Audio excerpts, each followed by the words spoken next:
Hey Knights! So this is another, I want to say installment, but I don't think that's the right word. Group or reading, that's what I'm looking for. The reading of the Doctor Who book series of the Bad Wolf Chronicles.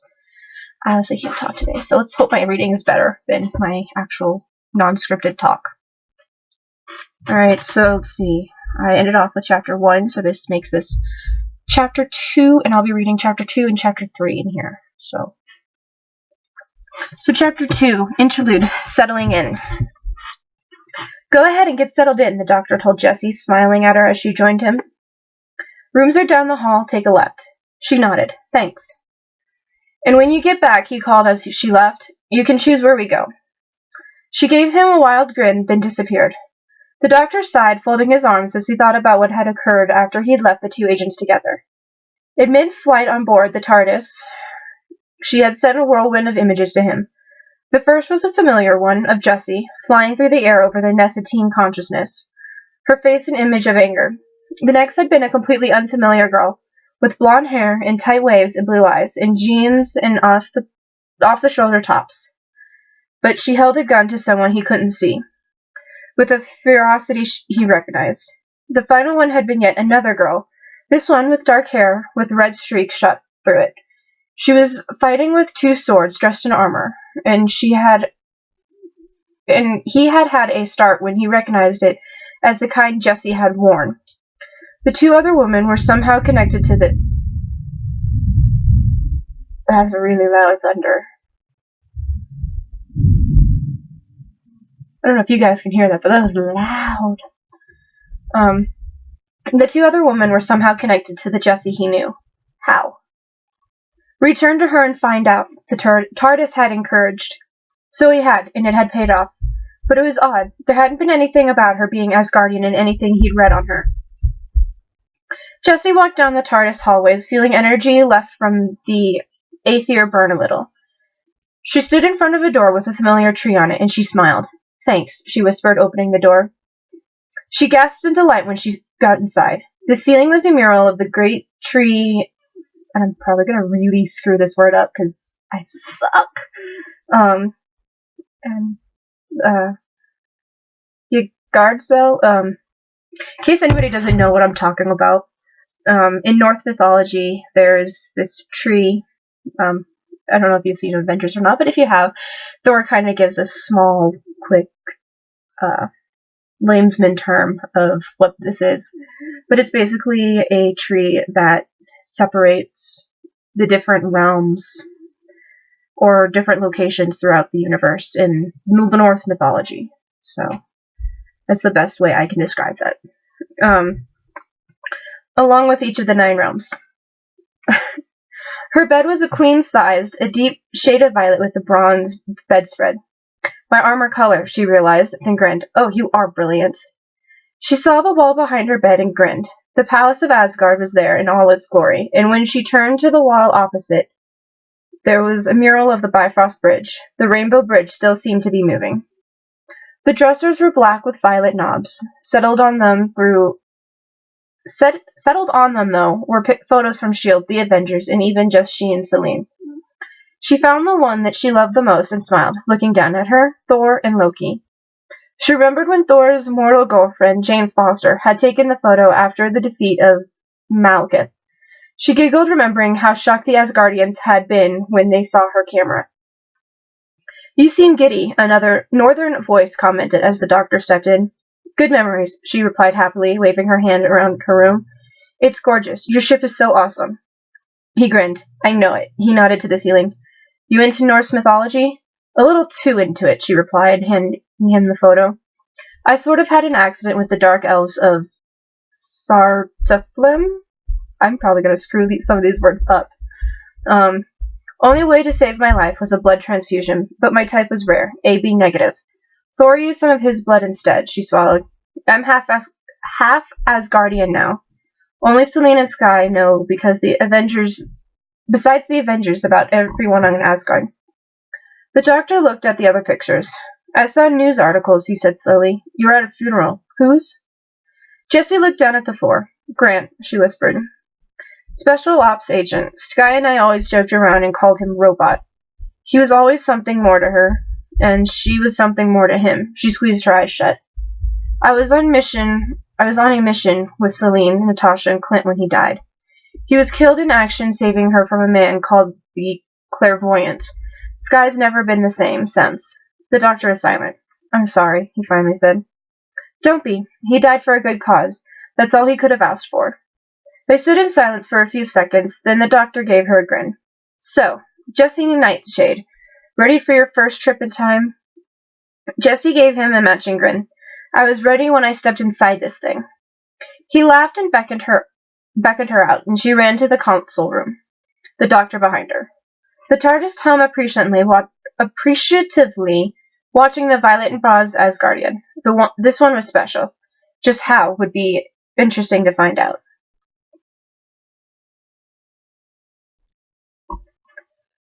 Okay, Chapter 4, The End of the World. Right? No, sorry, Chapter 3. Chapter 3, End of the World. Right then, Jessie Nightshade, the doctor said as they bowed into the console room. Tell me, where do you want to go? Backwards or forwards in time? What's it gonna be? Forwards, she replied, grinning. How far? She looked at him in disbelief and was greeted by a smug smirk. Try 100 years? He started flipping switches and the engines shuddered to a stop. There we go. Step outside those doors. It's the 22nd century. Jessie began laughing. Okay, that's incredible. Bit boring, though. Do you want to go further? Fine by me. The doctor started doing even more stuff, and then poked his head over the console when the TARDIS stopped again. 10,000 years in the future. Step outside, it's the year 12,005. No, wait. 12005.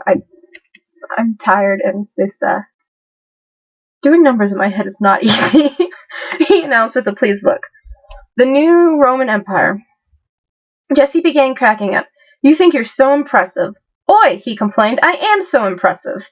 Jessie wondered just how far she should take this. He was apparently rubbing off on her. You wish. He raised an eyebrow, accepting the challenge. All right, then, you asked for it. I know exactly where to go. She grinned as he started the engines up.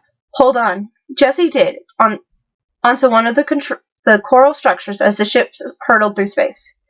The doctor was grinning like the maniac Jessie currently thought he was.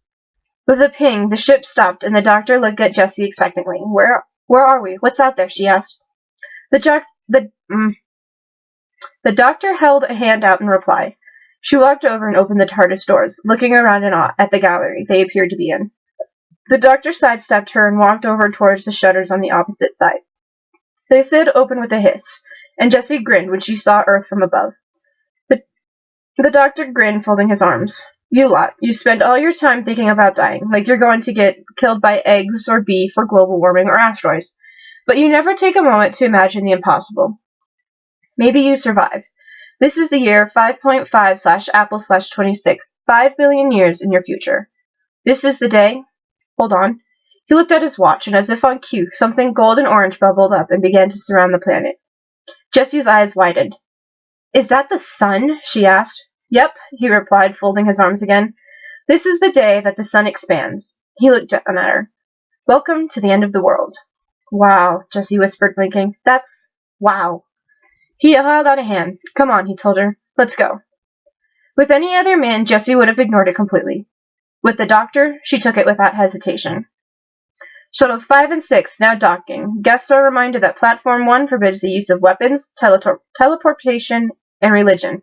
Earth death is scheduled for 1539, followed by drinks in the Manchester suite. 1539, Jessie snorted. Well, ain't that accurate.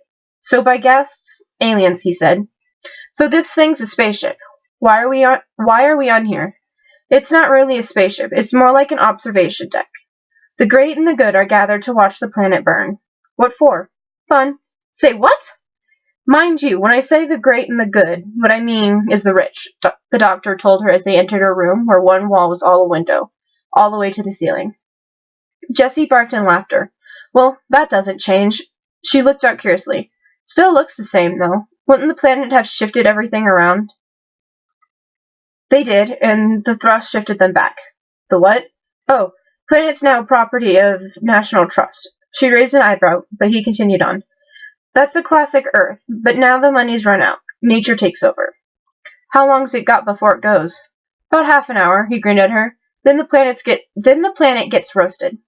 You seem way too enthusiastic about this, Jessie commented. Oi, I do this all the time. Is there anyone else left? No, the doctor replied, smile fading a little. It's empty. They've all gone. All left. Jessie closed her eyes, crouching so she sat on her heels. Just me, then. Who the hell are you? Jessie jumped, hearing the voice. She stood by the doctor as a blue-skinned alien in gold approached eagerly. Oh, that's nice, thanks, the doctor said sarcastically. But how did you get in? He continued, making Jessie want to slap him. The doctor babbling was all right, because she was actually learning something. This guy was just a pain in the ass. This is a maximum hospitality zone. The guests have disembarked. They're on their way any second. The doctor fumbled with something that looked like a leather wallet. That's me. I'm a guest. Look, I've got an invitation. Jessie opened her mouth, but the doctor sent her a look before continuing. Look there, you see? It's fine, see? The doctor +1. I'm the doctor, and this is Jessie Nightshade. She's my +1. That all right? Well, obviously, the alien spluttered, caught off guard. Apologies, etc. If you are on board, we'd better start. Enjoy. Jessie looked at the doctor incredulously, I'm totally screwing that word up, I know I am, as the alien left. That's blank, she said. Paper's slightly psychic, he replied, waving it. Shows them whatever I want them to see. Saves a lot of time. Jessie was about to ask something else when the blue man had begun talking at a podium. We have in attendance the doctor and Jessie Nightshade. Thank you. All staff to their positions. Jessie watched as more blue people in what seemed like special ops gear swarmed the room. Hurry now, thank you, as quickly as we can. Come along, and now might I introduce the next honored guest, representing the forest of Chem. We have trees, namely Jabe, Lute, and Kofa. Or Kofa. I think it's Kofa. Jessie raised an eyebrow as exactly those aliens entered. Humanoid trees. There will be an exchange of gifts representing peace. If we can keep the room circulating, thank you. Did you bring gifts? Jessie asked the doctor, guessing the answer. He looked at her blankly, then said, Oh. Jessie snickered, then patted his arms. Leave diplomacy to me, then. Oh. Next from the solicitors Jolko and Jolko, the mocks of Balloon, the alien added, and Jessie's eyebrows shot further up when a fat blue alien on apparently some kind of hover chair came in. And next, from Financial Family 7, we have the adherents of the repeated meme. Jessie practically choked on her laughter as the black-robed, completely hidden alien came in. The doctor looked at her. What? He asked, grinning. I think I've heard of a different kind of meme, she laughed. As the aliens continued, Jessie paid attention to the trees as they approached. The gift of peace, Jabe said, bowing her head. She took one of the planets one of her fellow trees had.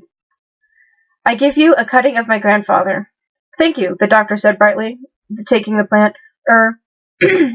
On behalf of the 9 realms, thank you. Jessie intervened quickly before the doctor could embarrass himself.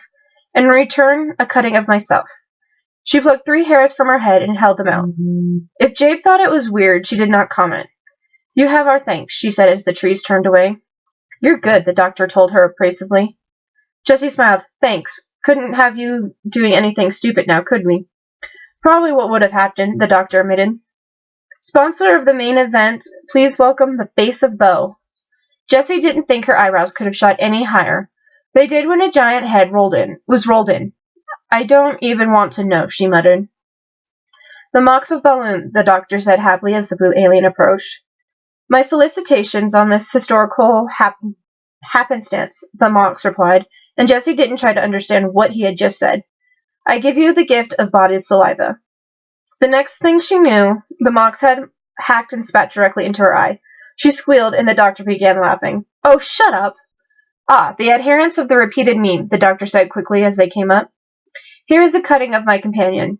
He tugged a few hairs from Jessie's head, smiling at her a little as she squeaked. A gift of peace is in all good faith. One of the adherents replied in an eerie, cold voice. It held out a silver ball in its clawed hand. The doctor took it, tossed it in the air, then caught it and handed it to Jessie. And last but not least, our very special guest, the alien who had first found them, said, Ladies and gentlemen, in trees and multiforms, consider the planet below. In memory of the dying world, we call forth the last human. Jessie's jaw dropped at what looked like a face on a skin-like trampoline was rolled in. The Lady Cassandra O'Brien, Delta 17. Oh God, she choked out, not even caring when the doctor chuckled at her reaction. She cannot be the last human. The last human born on Earth, he corrected. Oh, now, don't stare, Cassandra was saying as she was rolled in. I know, it's shocking, isn't it? I've had my chin completely taken away. And look at the difference. Look how thin I am. God, Jessie repeated numbly, shaking her head. Truly, I am the last human, Cassandra sighed as two men sprayed her with something. Right here, Jessie muttered. You're half goddess, the doctor reminded her. Jessie raised an eyebrow looking at him. I'm taking that as a compliment, and Asgardians aren't necessarily gods. He shrugged. Take it however you'd like. My father was a Texan, Cassandra droned. My mother was from the Arctic desert. They were born on the earth and were the last to be buried in the soil. I have come to honor them and say goodbye, she began sniffing. Oh, no tears, no tears. One of the men wiped her eyes. But behold, I bring gifts from Earth itself, the last ostrich egg. She is so full of it, that Jessie couldn't help but whisper to the doctor, earning a twitch of amusement from the man. Legend says it has a wingspan of 50 feet and blew fire from its nostrils. Jessie had to turn to cover up a giggle. Or was that my third husband? Jessie couldn't help but laugh that time, and the doctor laughed as well, but they were the only ones. Who knew? Oh, don't laugh, I'll get laughter lines. Oh, can't have that, Jessie said sarcastically, earning her another chuckle from the doctor. And here, another rarity, Cassandra continued, according to the archives, this was called an iPod. Jessie pinched the bridge of her nose as the jukebox was rolled in. It stores classical music from humanity's greatest composers. Play on. You're kidding me, Jessie groaned as Tainted Love began playing. The doctor ignored her this time and began nodding in time and dancing a little to the music as he walked off to talk to others. Jessie looked around. The only ones to really make eye contact with her were Jabe, who she was a little self-conscious of because she had a bit of her grandfather, for goodness sake, in the face of Bo, and Jessie really didn't want to know what happened to the rest of his body. That was all it took. Jessie made a run for the door, hoping to escape it all, even if it was for a short amount of time. She didn't notice when Jabe took a picture of her, when the face of Bo looked after her worriedly. How the doctor was watching her leave, or when Cassandra sneered after her. As she walked, not paying attention to where she was going, she found herself back in the room she and the doctor had arrived in, and she stared down at the earth before plopping herself down on the stairs. I'm crazy, she muttered, putting her chin in her hands. Absolutely crazy. Jessie, you in there? Yeah, she called back, looking up at as the doctor entered. Right here. So, what do you think, then? He asked, sitting on the stairs opposite of her. Great, Jessie replied quickly, flicking something non-existent off her jeans. Yeah, fine. Once you get past the slightly psychic paper, they're just so alien. I've seen the Dark Elves and the Chitauri, but these? Good thing I didn't take you to the Deep South, the doctor commented. Jessie looked at him incredulously. So where are you from? Darkness clouded his face, all over the place. She snorted her opinion of that. Going to tell me why they all speak English? You're just hearing English, he corrected, then elaborated when she shot him a confused look. Gift from the TARDIS. Telepathic field. It gets in your head and translates. Her jaw dropped open. It gets inside my head?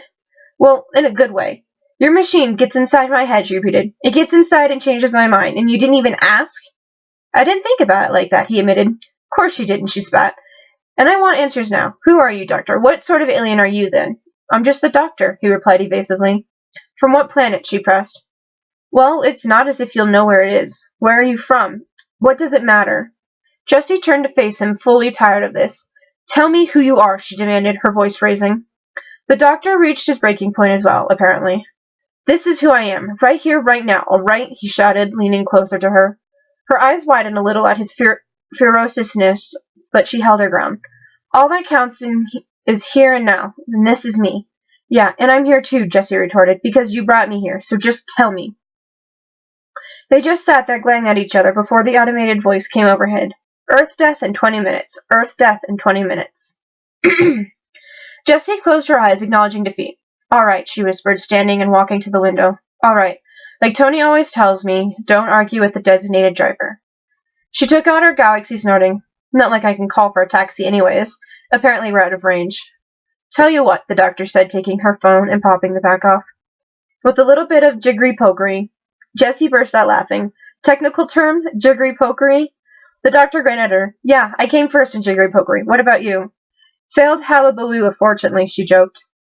Oh, the doctor inserted what seemed to be a new battery into her phone, then handed it back to her. There you go. She took it slowly, then wondered who to call. Finally, she dialed the first number that came to mind. Hello? Jessie choked back a sob when she got an answer. Gemma? What is it? Gemma Simmons asked worriedly. What's wrong? Come on, Jessie. You never phone during the day unless something's wrong. Jessie laughed in relief, and the doctor gave her an encouraging nod. What's so funny? Gemma whined. Nothing, Jessie replied quickly. You all right, though? Apart from the fact that Fitz and I are currently up still trying to figure out what this thing is supposed to do. Yeah. Why shouldn't I be? What day is it? Wednesday, Gemma replied slowly. All day. Did you get a hangover or something with Celine last night? I'm just calling because I might be home late, Jessie said, quickly ignoring the doctor's smirk. Why? Gemma asked worriedly. Is something wrong? No, Jessie replied, giggling a little. I'm fine. Top of the world. She hung up, staring at her phone in shock. Think that's amazing? You want to see the bill? The doctor joked lightly. That was 5 billion years ago, Jessie whispered. I just called Gemma 5 billion years ago. And now she's dead. Without thinking, she turned and hugged him, arms around his neck. Thank you for that. He hesitantly hugged her back, as if he wasn't entirely comfortable with it. You're welcome. The station began to lurch and shake, and Jessie stumbled, crashing into him. The doctor grabbed her arms, and she let out a sharp cry. He quickly let go, giving her a look of concern. That's not supposed to happen, he commented. They exchanged a look and then grinned and bounded away towards the Manchester suite. Honored guests may be reassured that gravity pockets may cause slight turbulence. Thank you. That wasn't a gravity pocket, the doctor retorted as they found the observation deck. He approached the control panel, barely noticing as Jessie followed behind. I know gravity pockets, and they don't feel like that. He looked up as Jabe approached. What do you think, Jabe? Listen to the engines. They pitch up about 30 hertz. Is that dodgy or what? How the hell did you figure that out? Jessie blurted out. It's the sound of metal, Jabe replied, shrugging. It doesn't make any sense to me. Where's the engine room? I don't know. The look on her face brightened. But the maintenance duct is just behind our guest suite. I could show you and your wife. Jessie, who had just accepted a drink from a passing alien, nearly dropped it. What? She's not my wife, the doctor added at the same time. Partner? Jabe guessed. No, the doctor replied. Concubine? Nope. The doctor shot down again, this time noticing the color draining from Jessie's face. Prostitute? The sound of breaking glass caused them both to turn around. Jessie was standing there, absolutely no color in her face. Her glass was on the ground, shattered. Jessie? He asked hesitantly. Whatever I am, she said slowly, as if she was trying to hold something back. It must be invisible. Tell you what, you two go and pollinate. I'll just go catch up with family. She began walking away. Quick word with Michael Jackson. Something was up. The doctor knew that for a fact. Jabe hadn't meant to, but she'd obviously struck a nerve. Don't start a fight, he warned her, then turned to Jabe. I'm all yours. He chuckled when Jessie sent one last shout to him. And I want you home by midnight. Earth death in 15 minutes. Earth death in 15 minutes. Jessie inhaled slowly as she tried to control emotions she'd kept in check for months. Jabe hadn't meant what she said. She knew that, but still, those titles were nothing she wanted to be called. She found herself walking over to Cassandra. Cassandra? She asked hesitantly. I'm Jessie. Jessie Nightshade. Yes, hello, the skin face replied. So, how are you handling this? She asked awkwardly. Soon the sun will blossom into a red giant, and my home will die, Cassandra sighed. That's where I used to live when I was a little boy down there. Boy? Jessie snorted. Don't you mean girl? Mommy and Daddy had a little house built into the side of the Los Angeles ravine. I'd have I'd have so much fun. People love ignoring me, apparently. If you don't mind, what happened to everyone? The human race, where did it go? They say mankind has touched every star in the galaxy. So you're not the last human? Jessie asked, confused. I am the last pure human, Cassandra corrected. The others mingled. Jessie stared at her as Cassandra continued to rant. Oh, they call themselves new humans and proto-humans and digi-humans, even human-ish. But you know what I call them? Mongrels. They evolved, Cassandra, Jessie said, eyeing her now with disgust. Changed to stay alive, and you just stayed behind and turned into... She made a vague motion over her. This. Exactly how many operations have you had? 708, Cassandra replied and ignored Jessie's gagging. Next week it'll be 709. I'm getting my blood bleached. She looked Jessie over appraisingly. Is that why you wanted to wear it, Jessie? You could be a bit flatter.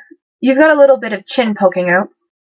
Jessie stared at Cassandra in disbelief. Sure, she's had issues with herself before. Been anorexic a few times as well, but Celine had always stopped her before it got horrible. But coming from this piece of skin, well, quite frankly, she wasn't going to have it. I'd rather die. Honestly, it doesn't hurt. No, I mean it. I'd rather die. She got right in Cassandra's face, regardless of how disgusted she was. It's better to die than live like you, a bitchy trampoline. She had the satisfaction of seeing Cassandra's smug face contort in a furious glare. Oh, what do you know? She spat. I was born on that planet, Jessie began ranting, and so is my mom, my dad, my best friends, and my current family, and that makes me officially the last human being in this room, because you are definitely not human. You've had it all nipped and tucked and flattened till there's nothing left. Any human got chucked in the bin. You're just skin, Cassandra. Really bad lipstick and skin, she smiled sweetly. Nice talking to you. She began to walk off when she heard a voice in her head. Jessie Nightshade. Slowly she turned. I'm really going crazy. She looked right at the face of Beau. The way she acts when someone gets a grip on her, the doctor was thinking as Jabe showed him through the maintenance ducts. Her reaction to Jabe. What is it? So tell me, Jabe, he said, trying to shake Jessie from his thoughts. What's a tree like you doing in a place like this? Respect for the earth, she replied. Oh, come on, the doctor snorted. Everyone knows the platform's worth zillions. Well, she gave a smile. Perhaps it's a case of having to be seen at the right occasions. In your case, your share prices drop? The doctor asked. I know you lie. You get massive forces everywhere, roots everywhere, and there's always money in land. All the same, Jabe replied, we respect the earth as family. So many species evolved from the planet. Mankind is only one. I'm another. My ancestors were transplanted from the planet down below, and I'm a direct descendant of the tropical rainforest. Excuse me, he told her, moving to an access door. Okay. I can get this. I know I can.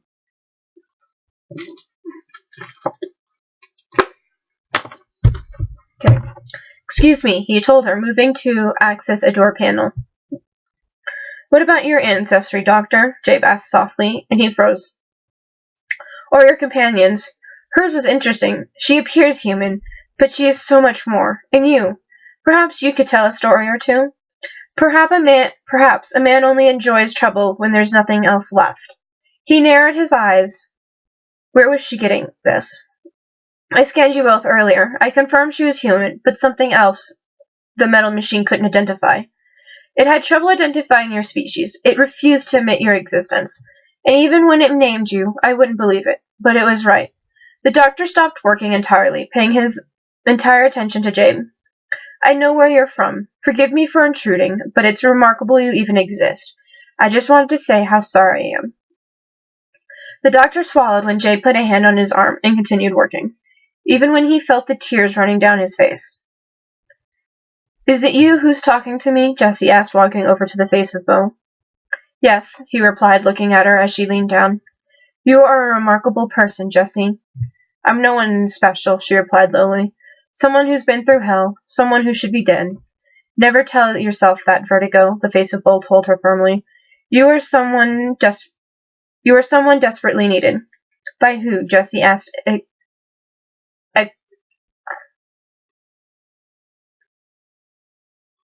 expirated? I think I said that wrong. When the face of Bo looked at her pointedly, her jaw slowly sagged open. No. Yes, he looked like he was nodding. Even if he does not admit it, the doctor needs you, Jessie Nightshade, and you need him. The planet's end, Cassandra announced as Jessie opened her mouth to ask another question. Come gather, bid farewell to the cradle of civilization.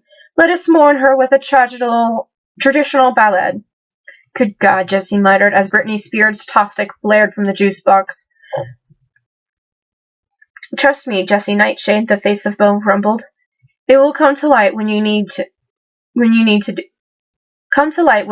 do. But if you want him to open, you must open up yourself. I don't know if I can, she whispered. You will, the face of Bo promised.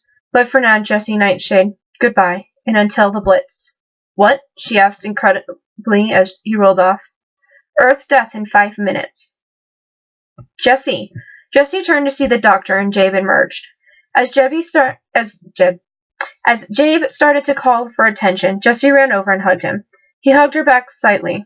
You all right? She asked. Yeah, you? He asked, holding her arms at arm's length to look her over. She swallowed back a feeling of insecurity and nodded. Fine. The metal machine confirms. Jessie turned to Jabe as the tree began talking.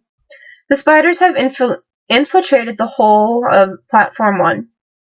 How's that possible? Cassandra demanded. Our private rooms are protected by a code wall. Moisturize me, she ordered her attendants, who moved forward immediately. Bitch, Jessie muttered to the doctor. Summon the sword, the Mox of Balhoun called out. So that was who the blue thing was. I'm afraid the sword is dead, Jabe replied sadly. What? Jessie whispered. The whole event was sponsored by the face of Bo, Cassandra started. He invited us. Talk to the face. Talk to the face. Are you dense? Jessie burst out, completely fed up with Cassandra now. He wouldn't do this. And what do you know of it, Jessie? Cassandra spat. Or was it you? She clapped her mouth shut. The doctor squeezed her hand. Anything? He whispered. She who smelt it dealt it, I bet, Jessie growled. The doctor nodded his agreement. Easy way of finding out. He pulled out a metal spider and placed it on the floor. Someone brought their little pet on board. Let's send him back to Master. Jessie watched it scuttle over to Cassandra, then hesitated before moving to the adherent of the repeated meme. Cassandra gasped. Just scoozed. Bullshit, Jessie shouted in annoyance. Jessie speaks the truth, the doctor agreed, smiling at her. Love that ancient in her. Thank you. All very well and kind of obvious, but if you stop and think about it. He walked over to the adherent, Jessie on his tail. As the leader raised an arm to try and attack, the doctor simply caught its wrist and pulled off its arm. Jessie put a hand over her mouth in surprise. A repeated meme is just an idea, and that's all they are. An idea. He ripped off a wire from the arm, and the memes all collapsed. Jessie stared at them blankly as the doctor tossed the arm down. Remote-controlled droids. Nice little cover for the real troublemaker. He nudged the spider with its foot. Go on, Jimbo, go home. And the spider moved over to Cassandra. Called it, Jessie said smugly. Cassandra glared at the two of them. I bet you two were the school swats and never got kissed, she spat. Not willingly, Jessie muttered under her breath. At arms, Cassandra announced, and her assistant stepped up with their moisturizing tanks. What are you going to do? Moisturize me? The doctor asked sarcastically. With acid, Cassandra retorted. Oh, you're too late anyway. My spiders have control of the mainframe. Oh, you all carried them as gifts. Tax-free, past every code wall. I'm not just a pretty face. Anything but, Jessie snorted. You're one to talk, Cassandra spat back. Look in a mirror, Nightshade. Even your name is poison. Sabotaging a ship while you're still inside it? The doctor asked as Jessie's temper rose. How stupid's that? I'd hoped to manufacture a hostage situation with myself as one of the victims. The compensation would have been enormous. The doctor shook his head incredulously. 5 million years, and it still comes down to money. Typical, Jessie agreed.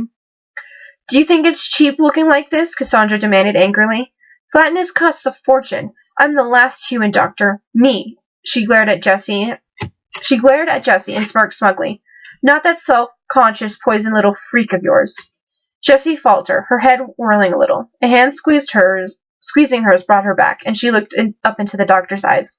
Jess, he whispered lowly, don't listen to her. She's nothing compared to you. Arrest her, the Mox Baloo called out, and various other guests began agreeing. Oh, shut it, Pixie, Cassandra ordered as the doctor turned back to look at her, still keeping Jessie's hand in his. She was glad for the comfort. I've still got my final option. Earth death in 3 minutes. And here it comes, Cassandra sighed happily. You're just as useful dead, all of you. I have shares in your rival companies, and they'll triple in price as soon as you're dead. My spiders are primed and ready to destroy the safety systems. How did that old Earth song go? She smirked. Burn, baby, burn, she sneered. Then you'll burn with us, Jade pointed out. Oh, I'm so sorry, Cassandra replied sweetly. I know the use of teleportation is strictly forbidden, but I'm such a naughty thing. Spiders, activate! The explosions began rippling through platform 1, and Jessie tripped. The doctor quickly caught her before she fell to the ground, and she hissed when once more he found a grip on an old bruise and scars. You all right? He asked worriedly, helping her stand back up. I'm telling you, I'm fine, she assured him. His eyes narrowed. Jess? Force field's gone with the planet about to explode, Cassandra announced smugly. At least it'll be quick, just like my 5th husband. Oh, shame on me. Jessie glared at her, the doctor's arm still around her, as Cassandra giggled. Bye-bye, darlings. Bye-bye, my darlings. Bitch, Jessie cried again as with a flash of blue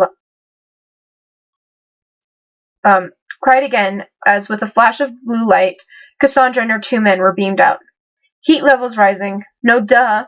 Reset the computer, the Moxabalan cried desperately. Only the store would know how, Jabe replied worriedly. No, the doctor murmured, turning. We can do it by hand. There must be a system restore switch. Jabe, Jessie, come on. As Jabe and Jessie began to leave, the doctor turned to everyone else. You lot, just chill. You just had to say that, Jessie groaned as they left. As they did, Jessie heard the voice of the face of Bo whisper in her mind. You need him, Jessie Nightshade. You need him.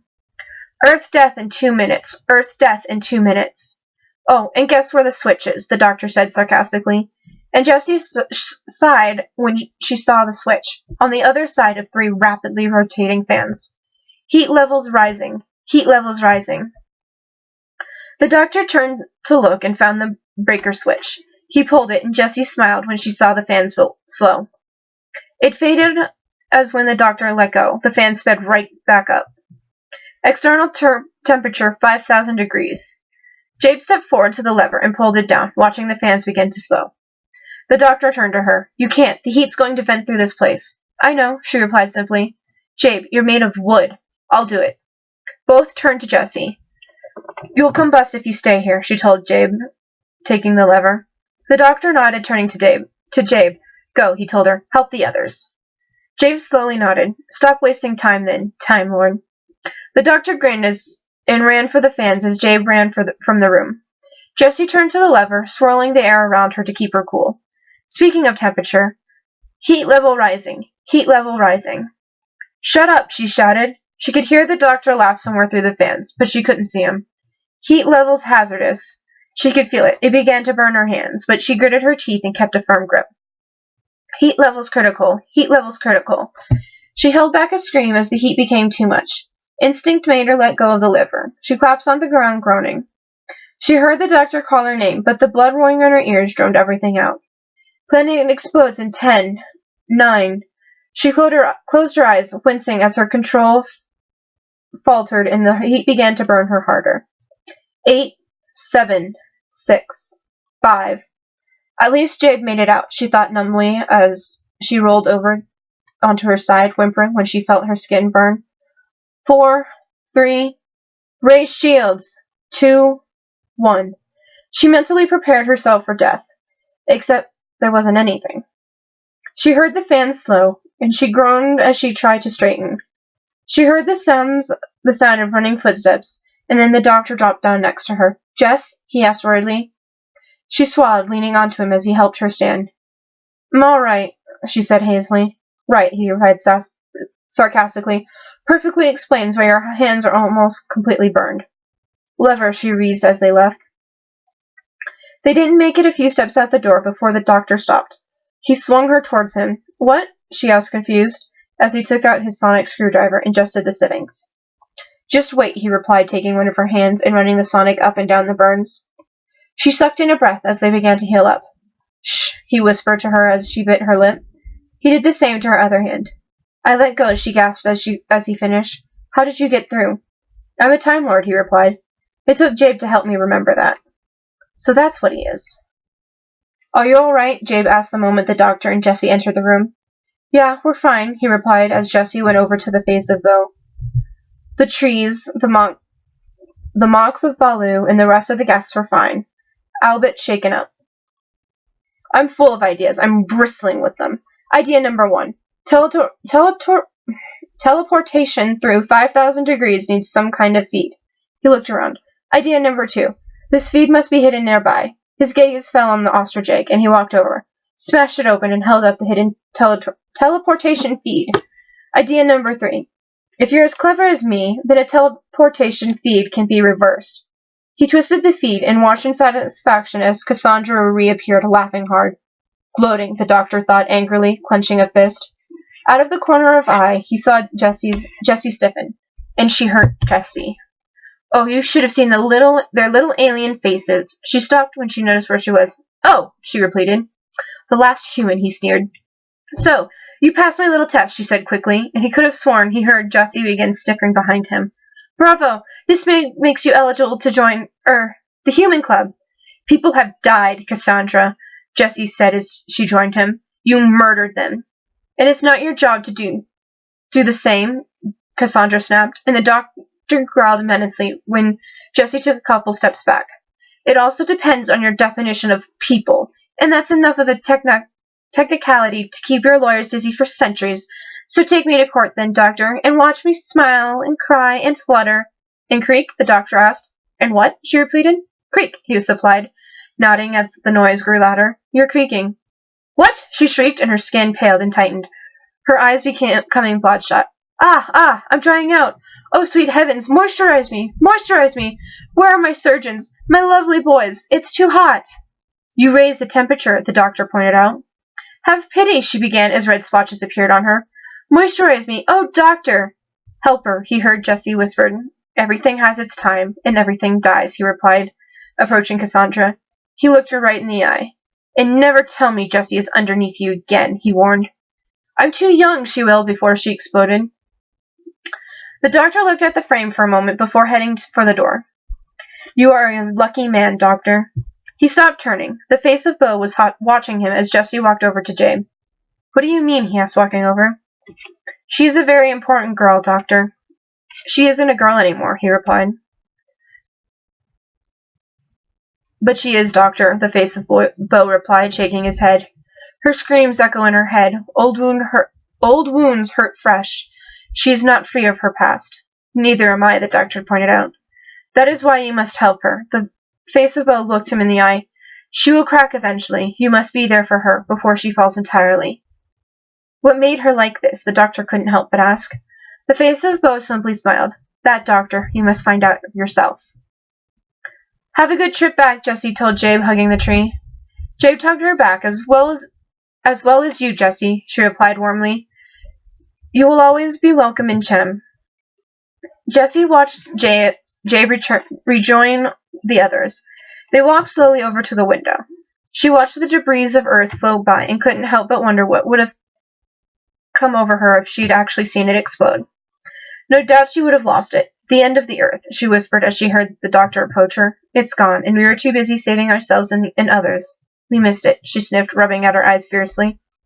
I'm glad Jabe got out and the others are safe. They saw it, but still, all of our history, all those years, and it's just gone. The doctor slipped a hand into hers, and she looked down at them before looking up at him. Come with me, he whispered, tugging her slightly. She followed without hesitation, when the face of Bo still echoed in her head. The doctor needs you, Jessie, Nightshade. She made a promise, then and there, that she'd do whatever it took to help him, even if she died doing it. She stepped onto the streets of modern-day London, looking around as people flitted by. The doctor joined her shortly after, and the two of them strolled along, looking around. She waited purposely for him to begin. After a few moments he did. You think it'll last forever. People and cars and concrete, but it won't. One day it's all gone. Even the sky. He hesitated, a muscle working in his jaw. Jesse squeezed his hand, and apparently that was all the encouragement he needed. My planet's dead, he said hollowly, and Jesse sucked in a breath. It burned like the earth. It's just rocks and dust before its time. What happened? She asked softly. There was a war, and we lost, he replied shortly. A war with who? He didn't answer. So not that direction yet, she thought. What about your people? She asked instead. I'm a Time Lord, the last of the Time Lords, he answered, looking up at the sky. They're all gone. I'm the only survivor. I'm left traveling on my own, 'cause there's no one else. There's me. He looked at her in surprise. You've seen how dangerous it is, he told her carefully. But do you want to go home? I don't know, she admitted. Currently a bed sounds really nice. She cut off as she smelled something completely distracting her. Oh, can you smell chips? The doctor looked at her incredulously, a grin forming on his face. Yeah, he agreed. Yeah. I want chips, she decided, remembering how Gemma always made her homemade on the bus before Ward died. It was like a stab in the chest, and it took all her willpower to keep the smile on her face. Me too, the doctor admitted. Right then, Jesse declared, jabbing a finger into his chest. Before you get me back in that box, chips it is, and you can pay. The doctor shrugged. No money, he told her unapologetically. She stared at him. What sort of date are you? She joked, and he laughed. Come on then, tightwad. Chips are on me. Only 5 billion years left before the shop closes. And the two of them walked through the streets, laughing as they headed for the stores. Okay, so that was chapter 2 and 3 of the Bad Wolf Chronicle Book 1. Alrighty. Peace out, Knights.